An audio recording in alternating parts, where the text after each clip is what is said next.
Hello दोस्तों, नमस्कार। और इस टॉपिक में हम डिस्कस करेंगे विटामिन्स के बारे में।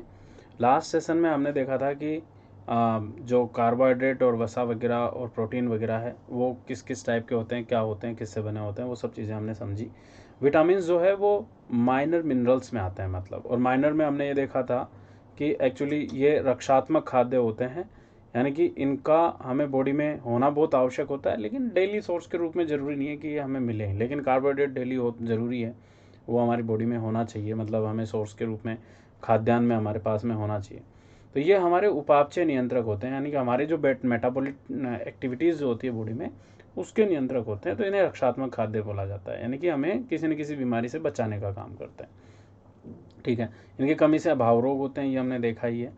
तो एक्चुअली ताप सुग्राही भी होते हैं। भोजन को अगर अपन गर्म करते हैं तो ये जल्दी नष्ट हो जाते हैं, मतलब विटामिन्स। तो विटामिन्स सामान्यतः सीधे सोर्सेज के रूप में लिए जाते हैं।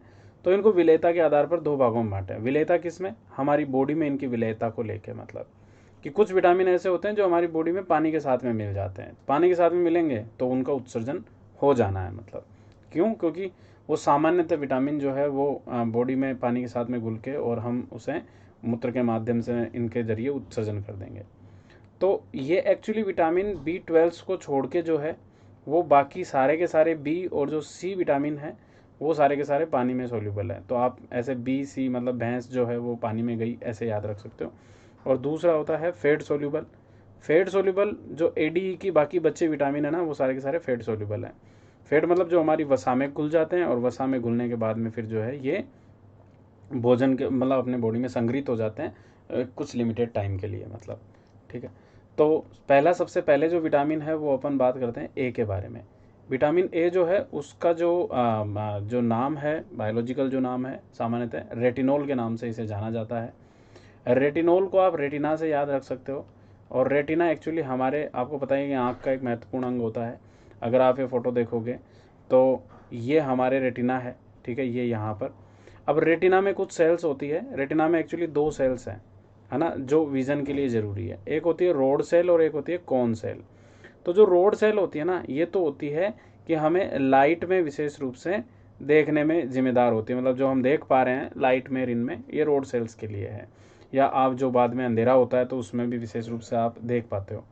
कौन सेल्स जो होती है ये हमारे कलर के मामले में होती है, मतलब जो हम लाल पीला नीला हरा जो आप कुछ देख रहे हो, ये सब कौन सेल्स की वजह से ही देखना संभव हो पा रहा है। ऐसी दो सेल्स हमारी मतलब आंखों में पाई जाती है।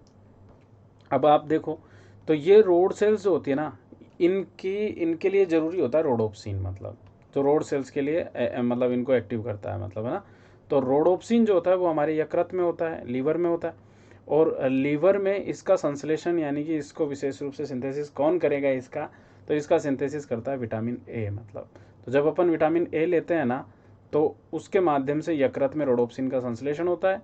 और रोडोप्सिन का संश्लेषण करने के बाद में रोडोप्सिन रोड सेल्स को एक्टिव करता है, तो वो उसके हिसाब से वो हमें लाइट विजन में, इनमें काम आती है, मतलब। तो यानी कि इसकी कमी से अगर कोई भी डिजीज़ होगी तो वो सामान्यतः रेटिना से जुड़ी हुई रहेगी। तो जैसे एक तो नाइट ब्लाइंडनेस जो इसकी कमी की वजह से होता है, या नेक्टालोपिया भी बोलते हैं इसे, जो विशेष रूप से रतौंधी के नाम से जाना जाता है। यानी कि रात में ऐसे पेशेंट्स को देखने में दिक्कत होती है, इनसे देखा नहीं जाता है, ठीक है। ये शाम होते ही जो है वो सब विजन खत्म खराब हो जाता है। दूसरा होता है जीरोप्थेल्मिया। जीरो मतलब होता है शुष्क। तो जहाँ जहाँ जीरो शब्द हो वह आप समझ लो कि वो शुष्कता से रिलेटेड है। जैसे जीरोफाइट अपन पढ़ते हैं, जीरोफाइट मतलब शुष्क पौधे होते हैं। या जीरोडर्मा होता है एक, जो हमारी स्किन शुष्क हो जाती है तो वो जीरोडर्मा बीमारी होती है। वैसे ऑप्थेल मतलब होता है आँखें, तो आँखों का शुष्क हो जाना, यानी कि कॉर्निया कठोर हो जाता है इसमें। एक होता है केरेटोमलेशिया, जो कॉर्निया का कोमल हो जाना, मतलब ये इसकी वजह से होता है। और एक इनफर्टिलिटी होती है, नपुंसकता, जो भी विटामिन ए की कमी की वजह से देखी जा सकती है। अब जो इसका सोर्स होता है ना, वो तो सबसे ज़्यादा होता है मछली के तेल में। मछलियों के तेल जैसे कोड लीवर ऑयल मार्केट में खूब मिलता है, शार्क लीवर ऑयल होता है ना, ऐसे टेबलेट्स आती, गोलियाँ होती है, मतलब कैप्सूल टाइप की। तो वो एक रिच सोर्स है, मतलब इसका। या मछली खा लो, बात वही है। आम हो गया, पपीता हो गया, गाजर, चुकंदर, ये इसके अन्य सोर्सेज है जो सामान्यतः शाकाहारियों के अच्छे सोर्स हैं। अमरूद और एक यकृत जो है वो इसके सोर्स है, मतलब। विटामिन ए जो है वो संक्रमण रोधी विटामिन के नाम से, यानी कि हमें संक्रमण से बचाता है। और मीजल्स का जो संक्रमण होता है उससे भी हमें बचाने का काम करता है मतलब, ठीक है। बच्चों को विशेष रूप से ये लाभदायक होता है। अब देखो क्या होता है कि साउदर्न एशियन कंट्रीज़ जो होती है वहाँ पर चावल मुख्य खाद्यान्न के रूप में अपनाया जाता है। तो ऐसी स्थिति में क्या होता है कि चावल में तो देखो वो तो कार्बोहाइड्रेट है, तो फिर विटामिन कहाँ से ऐड करें? तो विटामिन ए को एक्चुअली जेनेटिक इंजीनियरिंग के माध्यम से चावल के साथ में विटामिन ए को जोड़ दिया, तो वो होता है गोल्डन राइस, है ना, वो सुनहरा चावल, जिसमें बीटा कैरोटीन करके उसको जोड़ा गया है चावल के साथ में। और बीटा कैरोटीन जो है वो एक प्रो विटामिन ए है। प्रो विटामिन ए का मतलब क्या होता है कि विशेष रूप से जैसे ही हम गोल्डन राइस को खाएंगे तो बीटा कैरोटीन विटामिन ए के रूप में कन्वर्ट हो जाता है यकृत में। फिर वो ए जो है वो रोडोप्सिन का संश्लेषण करता है और वो सामान्यतः हमें आई विजन में काम करता है मतलब, ठीक है। तो ये हो गया विटामिन ए। अगर हम इसकी हाई डोज लेते हैं तो हाइपर विटामिनोसिस, किसी की भी हाई डोज लेंगे तो हाइपर विटामिनोसिस या कोई भी उस पर्टिकुलर विटामिन से ले हाइपर जोड़ सकते हैं। कमी को हाइपो बोलते हैं, ठीक है। हाइपो और हाइपर में ध्यान रखना। तो ये हाइपर विटामिनोसिस जो है ना वो प्रेगनेंसी के टाइम पे विशेष रूप से नुकसानदायक होता है। अगर ज़्यादा ए विटामिन भी ले लें तो वो भी ठीक नहीं होता, ठीक है। तो ये पपीता वगैरह और ये खाने से मना करते हैं ना, आम पपीता वगैरह, और ये तो ये प्रेगनेंसी के टाइम पे नहीं खाना चाहिए मतलब, ठीक है। अगला फिर आता है विटामिन सी, जिसे एस्कॉर्बिक एसिड के नाम से जानते हैं। और देखो विटामिन सी को इस तरीके से जाना गया था कि पहले एक्चुअली क्या होता था, जो नाविक होते थे वो जब जाते थे तो लंबे टाइम के लिए जाते थे, तो वो अपने साथ में अनाज, अंडे वगैरह और ये लेकर चले जाते थे। लेकिन अनाज, अंडे और ये जो होते हैं इनमें विटामिन सी नहीं पाया जाता। विटामिन सी का भारतीयों के लिए सबसे अच्छा स्रोत होता है वो है सिट्रस फ्रूट, यानी कि खट्टे फल मतलब, या जो हम सबसे ज़्यादा खाते हैं वो है मिर्ची। चूँकि अपन मिर्ची खाते हैं इसलिए विटामिन सी जो है वो हमें मिलता रहता है। तो जो मिर्ची खा के सी करते हैं ना, तो वो विटामिन सी खा के करते हैं मतलब, ठीक है। तो आप ऐसे याद रख सकते हो। तो मिर्ची में जो है वो विटामिन सी हमें ठीक ठाक लेवल पर मिल जाता है, इसलिए हमें कोई सिट्रस फ्रूट खाने की ज़रूरत भी नहीं होती है मतलब, ठीक है। तो पहले क्या होते थे कि लोग जो है नाविक वगैरह और ये लंबे टाइम तक जो है वो अनाज, अंडे या दूध के जो उत्पाद होते हैं, पाउडर वगैरह और ये वो लेकर चले जाते थे। जब वो लौट कर आते थे तो उनके मसूड़ों में एक बीमारी देखने को मिली, ठीक है। मसूड़ों से उनके रक्तस्राव वगैरह और ये हो रहा था, खून ऐसे निकल रहा था। तो कहने का मतलब ये हुआ कि सेलर्स में इस डिजीज़ को पहली बार देखा गया, तो इसे सेलर डिजीज़ कहा गया और इसे ही स्कर्वी रोग भी कहा जाता है। एस्कॉर्बिक की वजह से स्कर्वी रोग है ना, ऐसे याद रख लो। अब इसके सोर्सेज क्या हैं? तो हमने देख लिया खट्टे फल और मिर्ची, यानी कि आंवला हो गया, आम हो गया, पपीता हो गया, नारंगी हो गया। पपीता इसमें ज़रूरी नहीं है खट्टा फल हो, लेकिन सामान्यतः सिट्रस फ्रूट होते हैं, ठीक है। नारंगी हो गया, मिर्ची हो गया, कीवी हो गया, ब्रोकली हो गया, ये हमारे विटामिन सी के अच्छे सोर्सेज हैं। दूसरे पॉइंट्स की अगर अपन बात करें तो अनाज, दूध और अंडे में, जो अपन अभी बात करते थे सेलर्स की, तो वो अनाज, दूध और अंडे में अनुपस्थित होता है, शरीर में संचित नहीं होता है।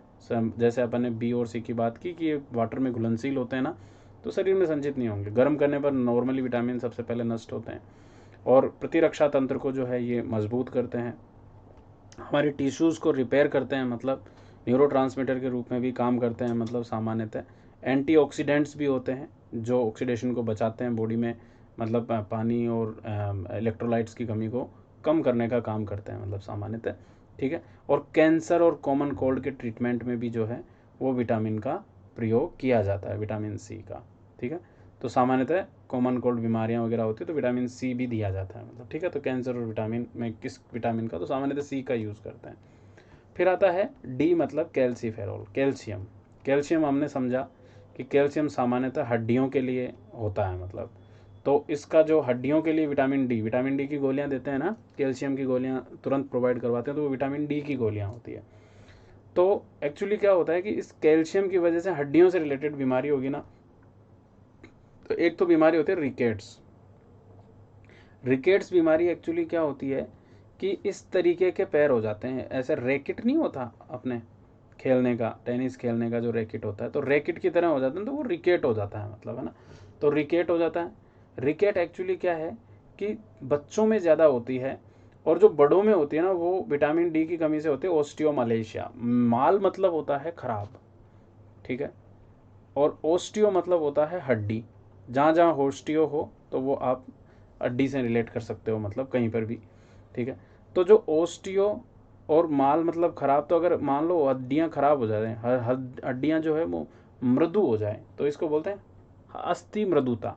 कहने का मतलब ये हो गया कि हड्डियाँ तुरंत क्षणभंगुर हो जाती है, एक्सीडेंट हुआ टूट गई या गिर गए टूट गई हड्डियाँ, तो वो सामान्यतः विटामिन डी की कमी की वजह से देखने को मिलती है। ठीक है, अगर अपन सोर्सेज की बात करते हैं तो सोर्सेज में मछली का तेल जो है वो इसका सबसे प्रमुख सोर्स है। दूध, पनीर वगैरह ये बड़े स्तर पर इसके सोर्सेज हैं जहाँ कैल्शियम की मात्रा फुल होती है। और चूना, जो चूना खाते हैं, मतलब चूना खाना नहीं है पर जो चूना खाते हैं ना, उनमें भी कैल्शियम की मात्रा ठीक ठाक होती है। मतलब चूना है ही मतलब कैल्शियम से बना हुआ ही होता है सामान्यतः, चूना पत्थर वगैरह और जो होते हैं। तो सामान्यतः जब हड्डियाँ टूट जाती है तो उस दौरान चूने का भी सेवन, मतलब डॉक्टर जो है वो सामान्यतः जो टैबलेट्स वगैरह होती है तो कुछ कैल्शियम की टैबलेट्स में चूना भी होता है इस टाइप में। दूसरे पॉइंट ये है कि जब कैल्शियम के लिए ये कहते हैं कि कैल्शियम विटामिन डी का सबसे अच्छा सोर्स होता है धूप। वहाँ अगर आप बैठते हैं तो धूप से विटामिन डी मिलता रहता है, तो धूप का विटामिन भी इसको बोला जाता है।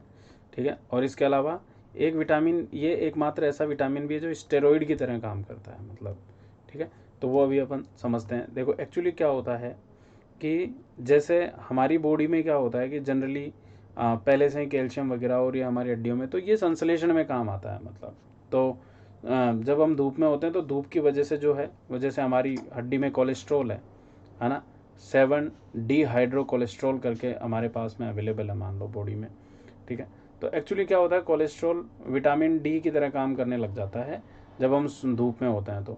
तो लीवर में विशेष रूप से जो वो 25 हाइड्रोक्सी विटामिन D3 की तरह काम कर रहा है। फिर उसके बाद में जो है वो किडनी में, और वह ये प्रोसेस चलता है। तो खैर ये अपने काम का है नहीं, आप इसे छोड़ दो, है ना, ये कभी बाद में समझने की चीज़ें हैं। ठीक है, अभी अपने को ये ध्यान रखना है कि जो विटामिन D3 जो है उसे बोलते हैं कोलकैल्सिफेरॉल, मतलब। और विटामिन D2 जो होता है उसको बोलते हैं इर्गोकैल्सिफेरॉल। तो ये हमसे क्वेश्चंस पूछे जा सकते हैं कि बताइए विटामिन D3 या क्या है, या कोलकैल्सिफेरॉल क्या है। तो कैल्सिफेरॉल तो विटामिन डी है ही, है ना। अब D3 लगा हुआ है तो कोलकैल्सिफेरॉल, और D2 है तो इर्गोकैल्सिफेरॉल। ठीक है ना, ऐसे आप याद रख लो इसको, बहुत है ये, इतना ही इंपॉर्टेंट है, जो हमारी बॉडी में पहले से ही होता है, मतलब, है ना। विटामिन और बाद में टैबलेट्स के माध्यम से भी हम लेते रहते हैं। फिर आता है ई, विटामिन ई यानी कि टोकोफेरॉल। टोको मतलब, है ना, मतलब जनरली ये है कि हमारे बॉडी में स्किन, हायर या सनबर्न वगैरह ऐसी कोई एक्टिविटीज़ होती है तो उनको बचाने का काम करता है टोकोफेरॉल। ठीक है, तो ये विशेष रूप से टोकोफेरॉल जो है वो सुंदरता का विटामिन होता है। जैसे स्किन को अच्छा, स्किन एक्ने जो है वो ख़त्म कर देता है, जो झुर्रियाँ पड़ जाती है वो ठीक कर देता है। हेयर फॉल को रोकने का काम करता है, सनबर्न को रोकने का काम करता है, इन्फ्लामेशन यानी कि जलन वगैरह इनको रोकने का काम करता है टोकोफेरॉल। लोग तो विटामिन ए को, जो ई होता है, इसकी गोलियों को सीधा ही मुंह पे लगा लेते हैं, मतलब कई बार तो, कि विटामिन ई की गोलियां हैं। ठीक है, विटामिन ई जैसे बादाम में अच्छा सोर्स है विटामिन ई, मछली की तेल है, सोयाबीन है, विटामिन ई का अच्छा सोर्स है। ठीक है, तो इसकी गोलियां मार्केट में इस तरीके की होती है, तो डायरेक्ट ही लगा लेते हैं मुंह पे।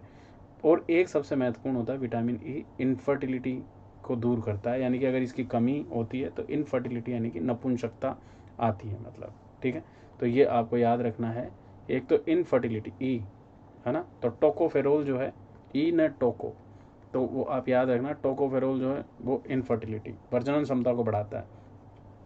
और दूसरा है सुंदरता का विटामिन है, जो अपन ने बात की है ना, तो ये आप याद रखना, एंटीऑक्सीडेंट की तरह तो सामान्यतः विटामिन काम करते ही हैं। फिर आता है विटामिन के, जिसे अपन बोलते हैं फाइलोक्विनोन। फाइलोक्विनोन एक्चुअली आप फ्लो से याद रख सकते हो, जैसे ब्लड फ्लो में काम आएगा वो चीज़ आपके। तो फाइलोक्विनोन के रूप में हम विटामिन के को देखते हैं।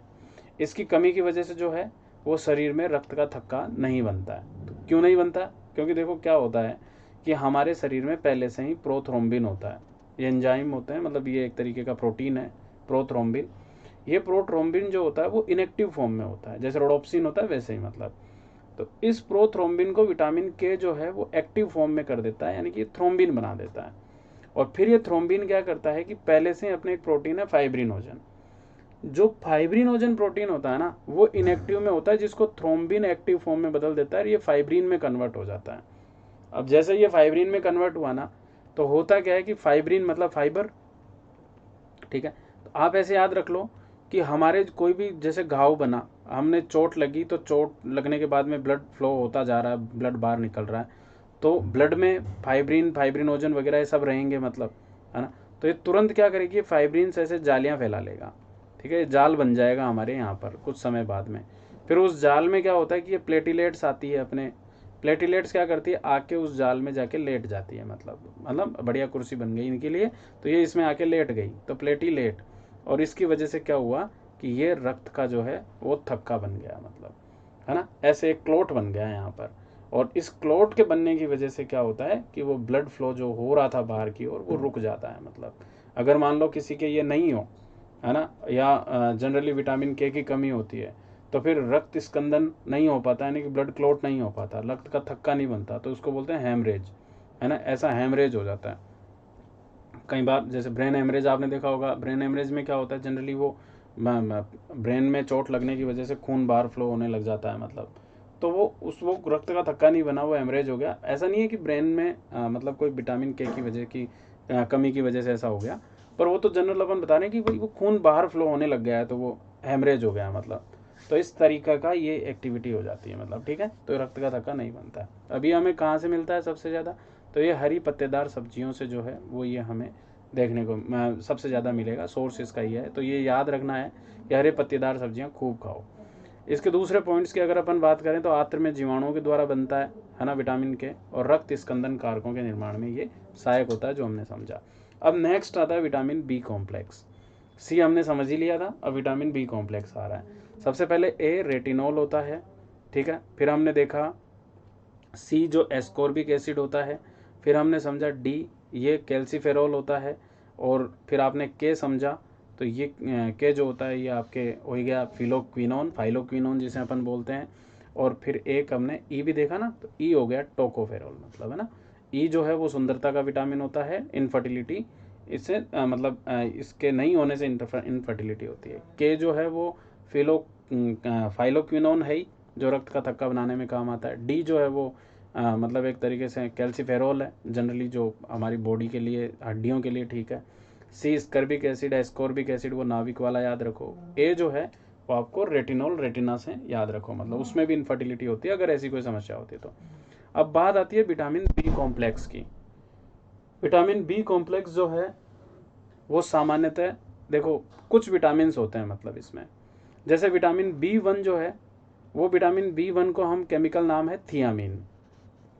थियामीन जो है इसकी कमी की वजह से होता है बेरी बेरी रोग। एक्चुअली भूख नहीं लगती, और भूख नहीं लगने की वजह से क्या होता है कि शरीर में प्रोटीन की मात्रा नहीं पहुंच पाती है, खान पान नहीं हो पाता है प्रॉपरली, सूजन आ जाती है बॉडी में, स्किन में, रिन में सूजन आ जाती है, तो ये होता है बेरी बेरी रोग, थियामीन। और ये जो थियामीन होता है ना, ये होता है अनाज के छिलकों में, इसका सबसे महत्वपूर्ण सोर्स होता है। तो जो अनाज के छिलके होते हैं ना, वो एक सेकंड वेट करना है।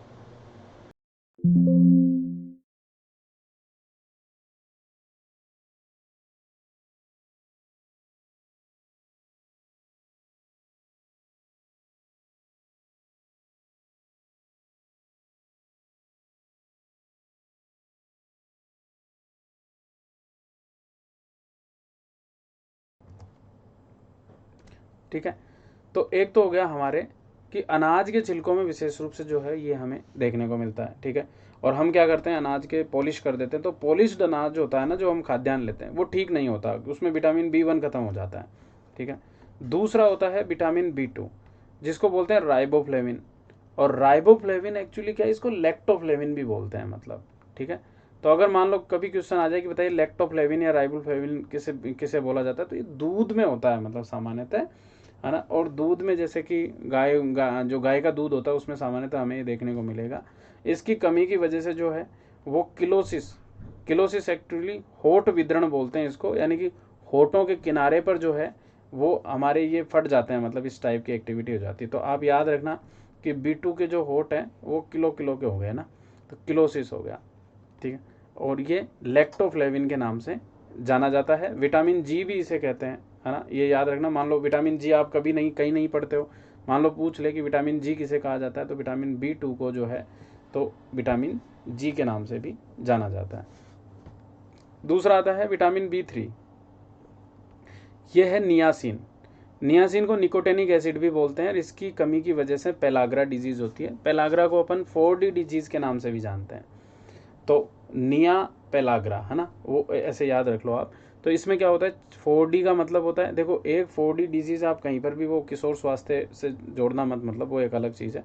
ये इसकी वजह से डर्मेटाइटिस, है ना, डर्मेटाइटिस मतलब स्किन पे खुजली वगैरह होना, डायरिया, डिमेंशिया मतलब पागलपन होना, डायरिया उल्टी दस्त होना, और डेथ मतलब फाइनल जो इसकी स्टेज होती है इसकी कमी की वजह से वो डेथ तक हो सकती है मतलब।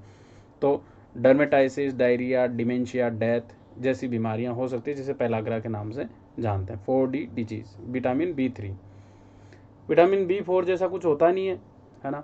विटामिन B5 है, 5 मतलब पेंटो, तो पेंटोथेनिक एसिड बोलते हैं इसको। ये बर्निंग फुट सिंड्रोम होता है, यानी कि खिलाड़ियों में विशेष रूप से होता है। ऐसे खिलाड़ियों में भी क्या नॉर्मल भी होता है कि पैरों में तलवे वगैरह और ये बड़े स्तर पर जलते रहते हैं, ठीक है। तो इसको एक्चुअली एक गेरसन गोपालन सिंड्रोम भी बोलते हैं। मतलब तो मान लो कभी पूछ ले कि गेरसन गोपालन सिंड्रोम जो है वो क्या है, तो वही विटामिन B5 की कमी की वजह से होने वाला बर्निंग फुट सिंड्रोम गेरसन गोपालन सिंड्रोम कहलाता है। विटामिन B6 है, वो पायरिडोक्सिन है। पायरिडोक्सिन जो है वो इसकी कमी की वजह से एनीमिया होता है। एनीमिया के अलावा जो है वो मरोड़ वगैरह और ये भी हमारे शरीर में चलती रहती है, वो विटामिन B6 की कमी की वजह से होता है।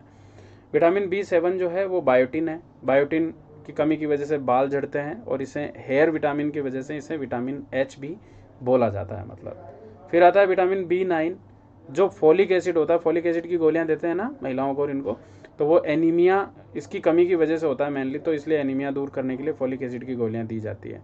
और ये पत्तेदार सब्जियों में इसे विटामिन M भी बोला जाता है मतलब, ठीक है।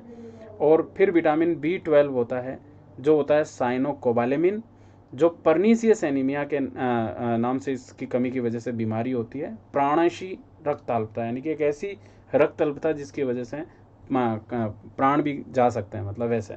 तो देखो इसका मतलब ये होता है कि ये जो सबसे ज़्यादा अगर आपने देखा होगा कि विटामिन B12 की कमी जो होती है वो शाकाहारियों में सबसे ज़्यादा होती है। वो इसलिए होती है क्योंकि इसके जंतु और जंतु उत्पाद नहीं होता है। ये तो या तो बॉडी में ही होता है या फिर बाहर से अपन लेते हैं, तो फिर वो हमें जंतु उत्पाद के रूप में जंतुओं के उत्पाद में विशेष रूप से ये जो है वो देखने को नहीं मिलता है ना। कोई पादप नहीं होता, मतलब जंतु और जंतु ही इसके सोर्स होते हैं, मतलब जंतु उत्पाद ही, कोई पादप इसका स्रोत नहीं होता। तो शाकाहारियों में इसकी कमी होती है, वो ध्यान रखना, ये थोड़ा गलत लिखा हुआ है। जंतुओं में इनके उत्पाद में ही पाया जाता है, पादपों में इसका स्रोत नहीं होता, तो शाकाहारियों में इसकी कमी देखने को मिलती है मतलब, ठीक है। ये अपने को B12 का ध्यान रखना है थोड़ा सा, है ना, वो लास्ट में एक पॉइंट थोड़ा पूरा गया इस वजह से। फिर जैसे अगर अपन विटामिन को, विटामिन B कॉम्प्लेक्स को अगर अपन थोड़ा सा ही देखते हैं, तो आप देखो 1, 6 और 12 जो हैं ये तंत्रिका तंत्र को प्रभावित करते हैं, जबकि 6, 9 और 12 जो हैं ये आपके एनीमिया रोग को मतलब कर रहे हैं, मतलब एनीमिया रोग कर रहे हैं। जैसे आप देखो 6 की वजह से भी एनीमिया हो रहा है ना, 9 की वजह से भी एनीमिया होता है, और 12 की वजह से भी एनीमिया होता है। तो पर्नीसियस एनीमिया जो है वो आपके 6, 12 की वजह से हो रहा है, बाकी 2 की वजह से अन्य एनीमिया। 9 आपके फोलिक एसिड है, ठीक है, और ये पायरोडोक्सिन है। और विटामिन A, C और E जो है ना वो एंटीऑक्सीडेंट्स की तरह काम करते हैं। इसके अलावा भी भोजन में हमें कुछ चीज़ें देखने को मिलती है जिसे अपन डाइटरी फाइबर्स या आहारी रेशे या रुक्षांश बोलते हैं, जो हम खाने के बाद में जो जैसे सलाद वगैरह और लेते हैं, तो वो चीज़ें हैं। ये सामान्यतः खाने से हमारे कई सारी चीज़ों को जो है वो अवशोषित करते हैं और ठीक ठाक मल निष्कासन में जो है वो ये काम करते हैं मतलब। तो ये आहारी या रुक्षांश कहलाते हैं। अब फिर कुछ